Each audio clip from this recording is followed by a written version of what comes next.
Hello बच्चों, आज मैं एक क्वेश्चन लेके आया हूँ। इलेक्ट्रोकेमिस्ट्री चैप्टर का है, जो जेईई मेंस 2014 में पूछा हुआ क्वेश्चन है।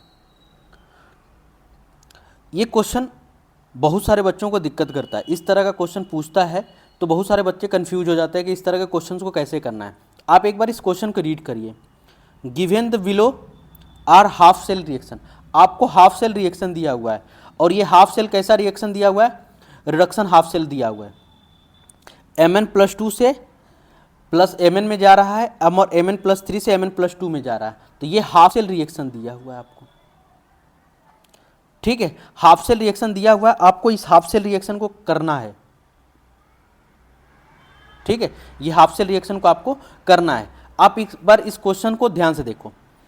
अब ये देखो, यहां पे हमको इस the delta E for the reaction, इस रिएक्शन के लिए हमें डेल्टा ई की वैल्यू पूछ रहा है, तो सॉरी ई नाट की वैल्यू पूछ रहा है। तो ई नाट की वैल्यू अगर हमसे पूछ रहा है तो ई नाट इक्वल टू क्या होता है? ई नाट सेल इक्वल टू क्या होता है? ई नाट कैथोड माइनस ई नाट एनोड, यही लगाते हैं। और ये वैल्यू हमेशा स्टैंडर्ड रिडक्शन पोटेंशियल की वैल्यू होनी चाहिए। अब ध्यान से देखो, हमारे पास ये रिएक्शन दिया हुआ है। Mn+2 किस में जा रहा है? Mn में जा रहा है। और Mn+2 किस में जा रहा है? Mn+3 में जा रहा है। ये 2 है, ये 2 हो गया। यहाँ पे एक 2 इलेक्ट्रॉन हो जाएगा, और यहाँ पे 2 इलेक्ट्रॉन ये हो जाएगा। सॉरी, उल्टा कर दिया। यहाँ पे 2 इलेक्ट्रॉन ऐड कर देंगे, क्योंकि यहाँ पे 1 इलेक्ट्रॉन था, यहाँ पे 2 इलेक्ट्रॉन था, जिसकी वजह से बैलेंस करने के लिए हमने 2 का मल्टीप्लाई कर दिया। और इसकी वैल्यू आपको दिया हुआ है Mn+2 से Mn की वैल्यू दिया हुआ है। कितना दिया हुआ है? Mn+2 से Mn की, इसकी ई नाट की वैल्यू दिया हुआ है -1.18। और Mn+2 से Mn+3 ये दिया नहीं है हमें। Mn+2 से Mn+3 से Mn+2 की दिया हुआ है वैल्यू कितना? +1.51। तो ये एनोड पे क्या होता है? ऑक्सीडेशन। तो यहाँ पे ऑक्सीडेशन हो रहा, तो ये एनोड वाली वैल्यू हो गई। और कैथोड पे होता है रिडक्शन, तो ये कैथोड वाली रिएक्शन हो गई। और यही वैल्यू आपको दिया हुआ है। तो ई नाट सेल इक्वल टू क्या हो जाएगा? कैथोड। कैथोड पे ये वैल्यू है, कितना आ रहा है? -1.18।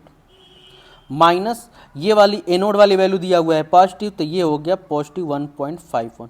इसको ऐड कर लेते हैं, -1.18 -1.51, तो ये कितना आ रहा है? 9। ये आ रहा है 6, ये आ रहा है 2, और ये तो 2.69 वोल्ट आ रहा है। अब देखो 2.96 यहाँ पे भी, यहाँ पे भी है, और ये वैल्यू खत्म हो गई, ये वाली खत्म हो गई। तो हमारे पास बचा 1 और 2। अब 1 में दिया हुआ है the reaction will not be occur, और रिएक्शन विल बी अकर। तो एक चीज आप ध्यान से रखो, अगर ई सेल की वैल्यू अगर आपको निगेटिव में आ रही है, तो मतलब जो रिएक्शन दिया गया वो रिएक्शन अकर नहीं होगा। और अगर ई नाट की वैल्यू अगर पॉजिटिव आ रही है, तो जो रिएक्शन दिया हुआ है वो अकर होगा। क्यों होता है? क्योंकि delta G naught equal to क्या होता है? -NF E naught cell. तो हमें पता है कि डेल्टा जी अगर निगेटिव होता है तो रिएक्शन विल बी अकर होता है, और डेल्टा जी नाट अगर पॉजिटिव होता है तो reaction will not be occur, will be occur, not be occur. क्योंकि डेल्टा जी अगर पॉजिटिव हो गया तो नॉन स्पॉन्टेनियस रिएक्शन हो जाएगा, और नॉन स्पॉन्टेनियस रिएक्शन का मतलब वो नहीं अकर होगा। और डेल्टा जी निगेटिव है तो ये कैसा होता है? स्पॉन्टेनियस। स्पॉन्टेनियस का मतलब रिएक्शन अकर हो रहा है। तो अगर ई नाट सेल की वैल्यू पॉजिटिव आ रही है, ई नाट सेल की वैल्यू क्या आ रही है? पॉजिटिव आ रही है, तो ये पॉजिटिव, एन की वैल्यू पॉजिटिव होती है, एफ की वैल्यू पॉजिटिव होती है, और ये वैल्यू भी पॉजिटिव होती है। तो ये पॉजिटिव, ये पॉजिटिव, ये पॉजिटिव, तो ये निगेटिव आ जाता है। पॉजिटिव पॉजिटिव पॉजिटिव, तो ये पॉजिटिव, ये पॉजिटिव, और ये निगेटिव। तो ओवरऑल वैल्यू डेल्टा जी की निगेटिव आ रही है, और डेल्टा जी की वैल्यू निगेटिव आ रही है, तो रिएक्शन अकर करेगा। अगर ई नाट सेल की वैल्यू निगेटिव हो गई, ये निगेटिव हो गया, तो ये निगेटिव क्या हो गया? पॉजिटिव। और डेल्टा जी की वैल्यू क्या हो गई? पॉजिटिव। और डेल्टा जी की वैल्यू अगर पॉजिटिव आ रही है, मतलब रिएक्शन क्या हो गया? Non spontaneous. और नॉन स्पॉन्टेनियस का मतलब क्या हो गया? रिएक्शन अकर ही नहीं करेगा। तो अगर इस तरह से भी अगर हम समझ सकते हैं, तो अगर ई सेल की वैल्यू अगर पॉजिटिव आ रही है तो रिएक्शन विल बी अकर, और अगर ई नॉट सेल की वैल्यू अगर निगेटिव आ रही है तो reaction will not be occur, not be occur. ठीक है, क्योंकि ई सेल पॉजिटिव आएगा, हमें पॉजिटिव वोल्टेज मिलेगा तभी तो हमारी बैटरी काम करेगी। अगर हमारा बैटरी निगेटिव वोल्टेज दे रही है तो कैसे हम काम करेंगे। तो इस वजह से अगर ई सेल पॉजिटिव आ रहा है तो रिएक्शन हो रहा होगा, ई सेल निगेटिव आ रहा है तो रिएक्शन नहीं होगा। तो इस वजह से इस क्वेश्चन का जो करेक्ट आंसर होगा वो हो जाएगा पहला, क्योंकि -2.69 volt the reaction will not be occur.